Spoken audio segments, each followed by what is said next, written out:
Hi, friends. I'm going to be reading this article on the foster care system, and it is called Why a Broken Foster Care System is Sending More Kids to Prison Than College. If you notice on the top, if you are reading along, please keep in mind that not all children in foster care end up in bad situations. Some of them find love and family for the first time. Some find new extended families. Some find academic and social success. Some thrive with an amazing second chance at life. This article merely focuses on those in the system who become victims of a broken and overflowing problem that needs to change, needs it desperately, and needs it now. All right, this is from the Kansas City Star, was published on December 15th, 2019 by Laura Bauer and Judy L. Thomas. He still has the last name of a woman who adopted him in grade school, then gave him back. From the time he was 3 until he turned 14, Dominic Williamson was bounced to 80 different foster homes. When he turned 18, he found himself alone and homeless and resorting to a life of crime. Now at 20, he has a home more permanent than any he's ever known, the Hutchinson Correctional Facility in Kansas. I had plans for the future, and I kind of ruined it, he said from prison, where he's 1 year into an 8-year sentence. In the American foster care narrative, prison is where the story leads for many kids like Williamson. Before she was an inmate, Michelle Voorhees was a kid in foster care. Harrowing, disconcerting experience of being removed from your own home. For the past year, the Kansas City Star has examined what happens to kids who age out of foster care and found that, by nearly every measure, states are failing America's most vulnerable children. Roughly 23,000 kids across the country are churned out of the system every year, and their lives highlight a distinct path traveled by many. Taken from an unstable home, terrified by their first contact with the state, emotionally and cognitively damaged in care as they are moved from home to home, robbed of an education equal to their peers, turned out to the streets unprepared to stand on their own, and changed for life. We are sending more foster kids to prison than college, said Brent Kent, who spent the past 3.5 years helping Indiana foster children transition into adulthood. And what do we lose as a result? Generations of young people. We forget that they are just children, that they were put in foster care and removed from their families through no fault of their own. As part of its investigation, the Star surveyed nearly 6,000 inmates in 12 states, representing every region of the country, determine how many had been in foster care and what effect it had on their lives. Of the inmates who took the survey, 1 in 4 said they were the product of foster care. Some spent the majority of their childhood in strangers' homes, racking up more placements than birthdays. The Star's investigation found the following. Most states spend a fraction of their budget dollars on family preservation efforts, even though more kids are removed for neglect than abuse. Most of the $30 billion spent on child welfare annually is funneled into foster care or adoption services, despite a 40-year-old federal mandate that prioritizes family preservation. Okay, so preserving the family. But that's not what's actually happening. More dollars are spent on investigating families than trying to keep them together. More dollars spent on investigating families, okay, when there's an issue, a complaint, whatever, than trying to keep them together, with preventative things or counseling, family counseling. More is spent on investigating. Emerging science suggests multiple foster care placements can actually harm a child's brain. Some kids are moved dozens of times, a few as many as 100 times over several years. Foster children are diagnosed with PTSD at a rate greater than Iraq war veterans. That's insane. Let me say that again. Foster children are diagnosed with PTSD at a greater rate than Iraq war veterans. Man. Foster children are failed in the classroom, the least successful of special population groups in high schools, including homeless students and those with disabilities. In Oregon alone, just 35% of foster kids earned a high school diploma in 2017, compared to more than 77% of their peers. 35%. More than 4,000 former foster care kids every year end up homeless after leaving the system, a conveyor belt that deposits some into sex trafficking and drug addiction. Within 4 years of aging out, the homeless number doubles in some parts of the country. One Center for Homeless Youth in Indiana reported that nearly 70% of the young people it has served so far this year had spent time in foster care, a 36% increase over last year. Did you get that? A homeless youth center reported 70% of those young people had spent time in foster care. The dysfunction of America's foster care system goes back decades, but the situation has become more dire in recent years, the Star found. In 2017, 443,000 U.S. children were in foster care, a 12% increase from 2012. Several states, including Indiana and West Virginia, have seen significant surges, some blaming the rise of adult opioid addiction. The rate of kids in Kentucky foster care has hit an all-time high, according to a report released last month. That has created a shortage of suitable foster homes. Forgotten and cast aside is the way Julian Castro describes foster kids. Right now, our foster care system across the United States is in very sad shape, Castro, former Secretary of Housing and Urban Development, told the Star. There are a lot of things in this country that we just don't accept. We shouldn't accept this, and we have it within our power to change it. Some of these children have essentially never had a first chance in life, he said, noting that some of their outcomes are so bad compared to their peers. It cries out for urgent attention and resources.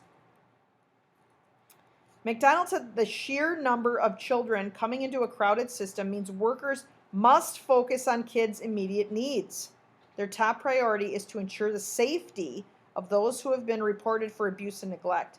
But when he sees what happens to some foster children, it's devastating, he says, because you look at them and say, could I have done something to make a difference?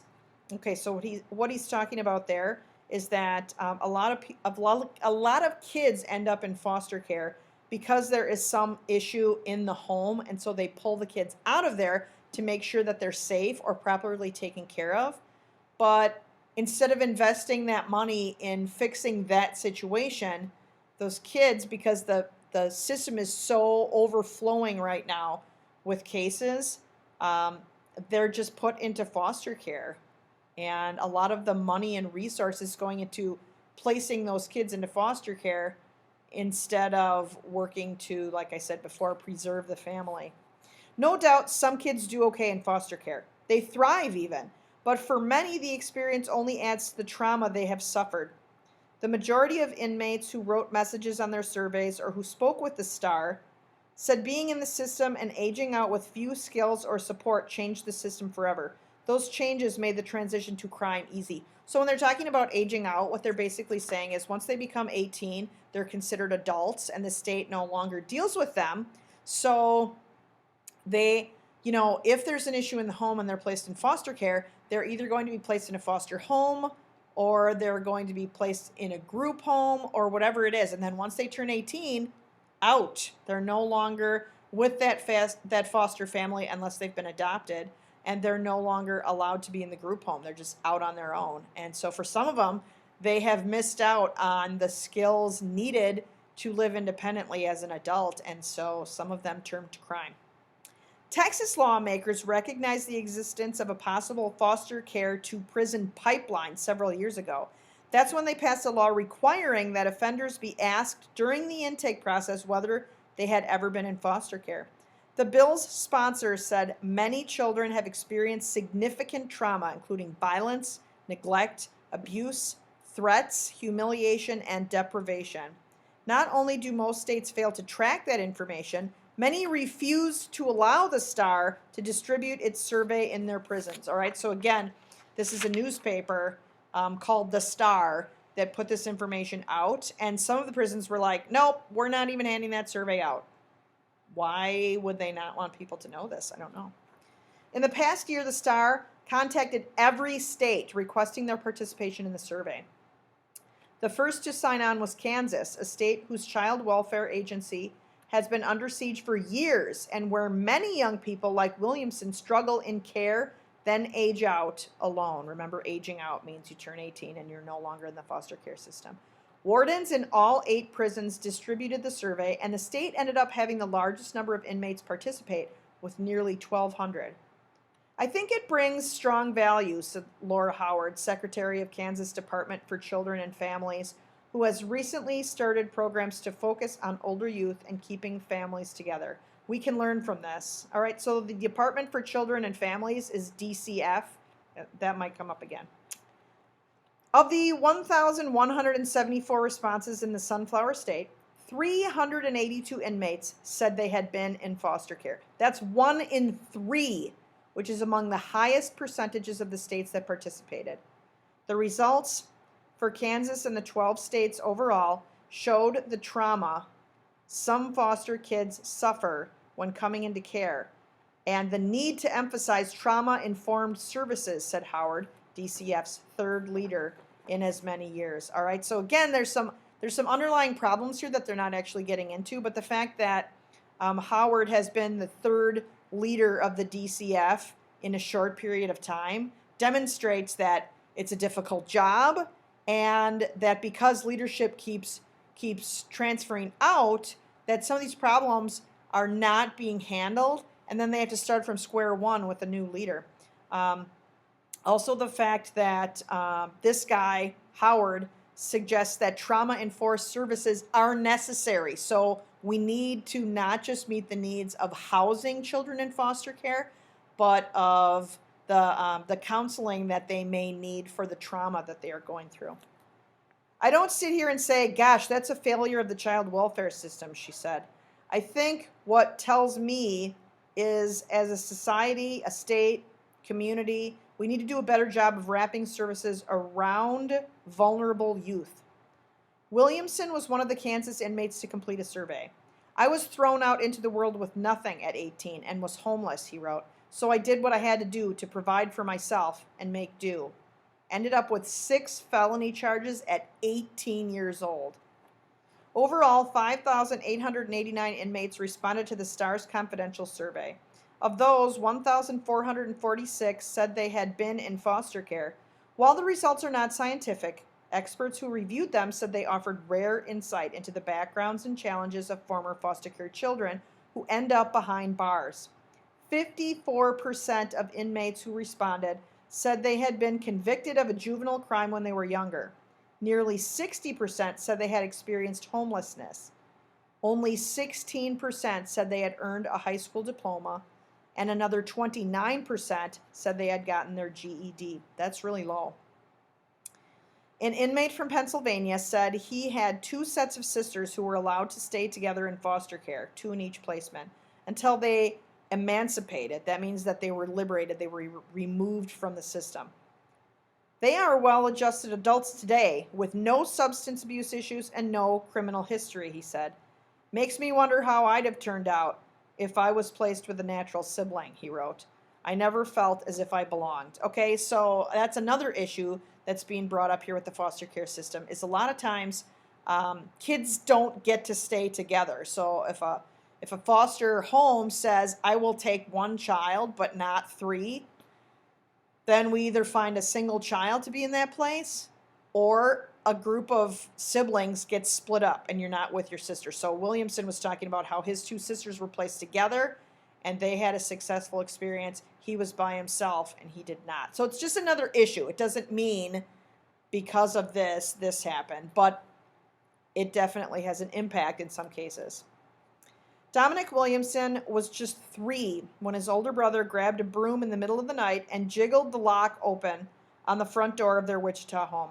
The preschooler wandered around in the dark while the rest of the family slept. A concerned neighbor called the police. Within hours, officers walked through the family's home on a routine check and found a crack pipe and other evidence of drug use. The brothers were scooped up and taken into state care, according to what Williamson's mother later told him. she would never regain custody of her children. Williamson's memories from foster care, where he was moved around the state, are random, being in a treehouse with one family, riding on a jet ski during a vacation with another. That family wanted to adopt him, but in the end didn't. They said that the family had given me back because they had too much on their plate or something, he said, almost shrugging it off. Williamson's life in the state system epitomizes the path. That means it's like a really good example of the path that many foster kids are forced down before being turned out on their own. He was removed because of neglect, not abuse, moved between dozens of foster care homes, struggled with schoolwork, and only wanted to be back with his biological family. From the time he was taken from his mother, Williamson acknowledges he was hard to handle. He says he had anger problems, mad because he never felt accepted. I would just act out to make them not want me there. So they would call the social worker and basically tell them that they didn't want me and that they'd end up finding a new place for me, he said, somewhere where I might be happy. Williamson and his brother initially were put in the same homes for 2 or 3 years. Their mom told Dominic years later that before she signed over her parental rights, she asked the state to keep the pair together, but that didn't happen. And the two were split up when it became hard to find placements that would take them both. Then his brother was adopted. Williamson, meanwhile, continued to move from home to home. 3 families, he said, planned to adopt him, but none ultimately worked out. Williamson had attended 4 high schools and accrued only 6 credits toward graduation. I certainly didn't realize how deep the structural problems were and how devastating they can be to both children and families. Once you see that, you can't look away. You have to keep fighting it. Okay, so I know some of you might feel frustration with a family that would say, oh, well, there's 2 of them, well, we can only take 1. But at the same time, there is a massive shortage for foster care families at all. So that someone would open up their home to a child, maybe they can only have 1 because maybe they only have enough room for 1, or maybe they have some other, like they have kids of their own that they are, taking care of. And so to take on 1 is already a big enough responsibility. I mean, the problem is we have a shortage. The problem is we have low resources. The problem is what we're doing with their resources are not meeting the social and emotional needs of students, of children. They do have a place to live in many cases, but in many cases, they're in a group home because no one will take them, and so they don't even have that. And that's traumatic. Imagine every time you move, you're taken away from friends that you met. When you're initially removed from the home, you're removed from your friends, you're removed from your family. It's, I'm sure, very traumatic. Okay, and then to be aged out at age 18 and say, okay, now you're on your own. You still have nobody. It's just you now. That's a lot. All right. Underneath that, we have a quick blurb, an excerpt, a little section of text from fosteramerica.org. It's called The Problem. Every child belongs in a safe and loving family. That's why our goal for the millions of American children who are neglected, abused, or orphaned is to help their families heal when possible and to make foster care more loving and far less traumatic when it is needed. But right now, the child welfare system, the federal, state, and county government agencies charged with this responsibility have been stretched beyond its expertise and capacity. Again, resources just aren't there. Money's just not there. Workers are just not there. Available homes are just not there. Stretched to capacity.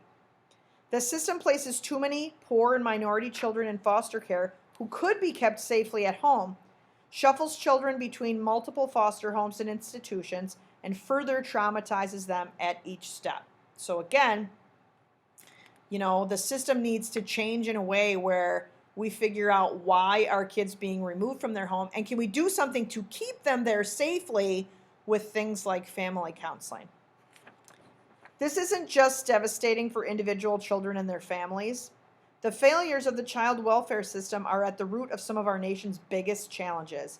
As many as 70% of youth in the juvenile justice system have been in the child welfare system.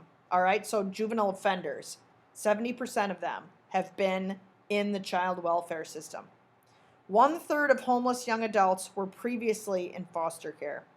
And as a result of our country's disparate treatment of black and white families, black children are twice as likely as white children to wind up in foster care and land on its conveyor belt to other broken systems. All right. And when they say conveyor belt, it's like if you're thinking about a factory and you make the product here and then it's got to get packaged over here. So you just set it on this thing that looks like, when you go to the grocery store and you set your stuff down and it just kind of moves it over.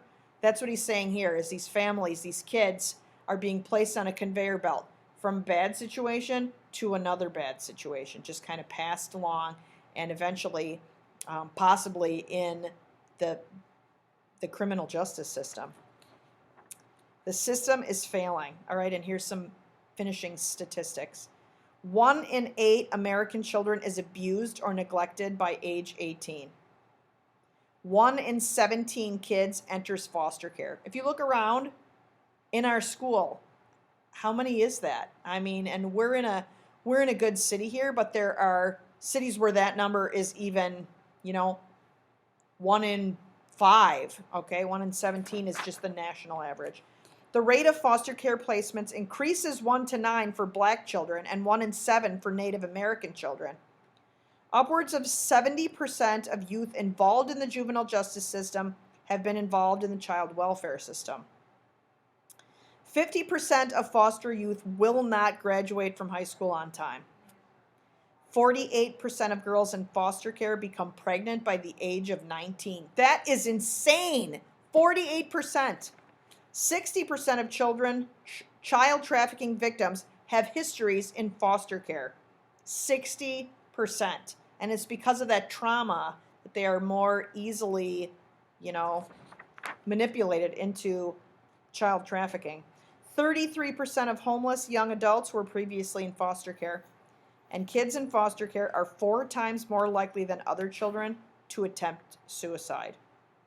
That is crazy. So what can we do? The reason that we are reading this is because you are the future difference makers. You guys are the ones who are going to have a positive impact on things like this. And so I give you this information so that as you move through high school, as you move through college, and as you move into the workforce, you can say, this needs to change and I need to be part of the solution. And I know that that's going to be some of you, and I sincerely am super proud of you for being a part of the solution.